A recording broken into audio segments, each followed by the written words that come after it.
Welcome to hip mobility. This is very important for the whole body, for strength and mobility in the upper body as well as the lower body, because the hips bring the lower and the upper body together and allow them to move in a coordinated, integrated way. So, I'm going to start off like hip width apart, and what we're going to do is forward hip tilts like this, okay? So you want to get your core involved in this, and we're going to go back and then forward, just like this, like you're belly dancing. And when you go forward, squeeze your butt. And when you come back, allow your belly to come out and just forward and back like that.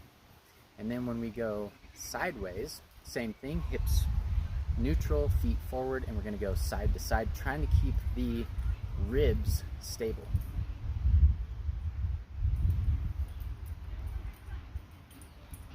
So you're working from your core here. You're not just kind of doing this, right? Very intentional movement. And what this is doing is it's bringing together the tendons, the ligaments, the strength of your muscles and all those connections in there so that you can utilize it in real life movement. Now the next part is going to be circles, just like this. We're basically bringing the forward and back and the side to side together.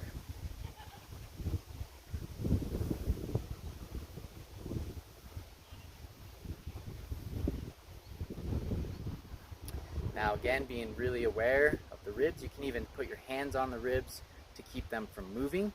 And don't worry if they want to move at first, that's pretty natural, but bring your mind to the body part and start to build that awareness, and you'll get more and more mobility. If you don't feel like this is easy for you, that's just a sign of how beneficial it will be for you. So make sure you bring a lot of intention and, again, bring your mind to the places that you're moving.